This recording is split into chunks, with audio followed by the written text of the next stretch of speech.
Director Koratala శివపై plagiarism impact పడిందా? Yes. అవుననే అనిపిస్తుంది. ఎందుకంటే 'శ్రీమంతుడు' కథ తనదే అంటూ శరత్ చంద్ర ఇప్పటికే సుప్రీంకోర్టులో కేసు కూడా గెలిచారు. అది కొరటాల శివకు ఒక రకంగా ఎదురు దెబ్బే అని చెప్పాలి. అయితే కొరటాల శివపై చాలామంది నెటిజన్స్ అలానే నా పర్సనల్ అభిప్రాయం ఏంటంటే he is a good writer. Koratala శివలో ఒక మంచి రైటర్ ఉన్నారు. 'బృందావనం' తీసుకున్నా, 'భద్ర' తీసుకున్నా, 'సింహ' తీసుకున్నా ఈ సినిమాలన్నింటిలో కూడా ఆయన కాంట్రిబ్యూషన్ ఎంతో ఉంది. అలానే 'మిర్చిలో' డైలాగ్స్ కావచ్చు, 'జనతా గ్యారేజ్‌లో' డైలాగ్స్ కావచ్చు ఇవన్నీ కూడా చాలా అద్భుతంగా రాస్తారాయన. కొరటాల శివ ఒక మంచి ఇన్‌బిల్ట్ రైటర్. ఆయనలో మంచి ఒక రచయిత ఉన్నారు. కానీ ఆయన స్ఫూర్తి పొందో లేకపోతే ఎక్కడైనా చూసో ఏమైనా రాసారో తెలీదు కానీ ఆయన కథ శరత్ చంద్ర గారు రాసిన 'చచ్చెంత ప్రేమ' కథ ఒకేలా ఉండడం ఇక్కడ అనుమానాలకు తావిస్తోంది.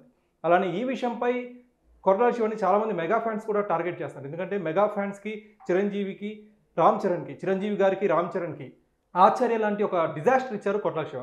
సో అప్పటి నుంచి కూడా మెగా ఫ్యాన్స్ కొరటాల శివపై కాస్త కోపంగానే ఉన్నారు.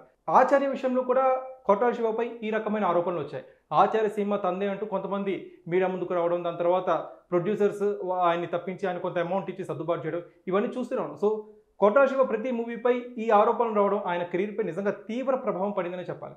At the same time Koratala Shiva రాబోయే చిత్రం 'దేవర'. ఆ మూవీని 'వైకింగ్స్' అనే మూవీని ఇన్స్పిరేషన్‌గా తీసుకున్నానని చెప్పి మరికొంతమంది నెటిజన్స్ చెప్తున్నారు. సో ఓవరాల్‌గా కొరటాల శివ ప్రతీదీ ఏదో ఒక ఇన్స్పిరేషన్‌తో తీసుకొని కాపీ కొట్టాడు అనే ఆరోపణలు ఆయన మీద అయితే భయంకరంగా వస్తున్నాయి. అలానే ఈ కాపీ ఆరోపణలు కొరటాల శివపై మాత్రమే కాదు, ఎస్ఎస్ రాజమౌళిపై కూడా వచ్చాయి, త్రివిక్రమ్‌పై కూడా వచ్చాయి. వాళ్ళు కూడా ఇలాంటి కాంట్రోవర్సీస్‌లో ఇరుక్కున్నారు. కానీ కొరటాల శివ ఒక్కళ్ళే ఇలా కోర్టు దాకా వెళ్ళి క్రిమినల్ కేసు ఎదుర్కోవడం జరిగిందనమాట.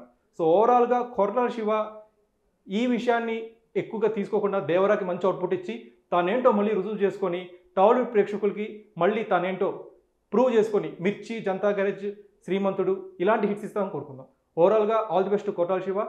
వీడియో జర్నలిస్ట్ రాజాతో కార్తీక్ కోట, ఫిల్మీ బీట్ తెలుగు, హైదరాబాద్.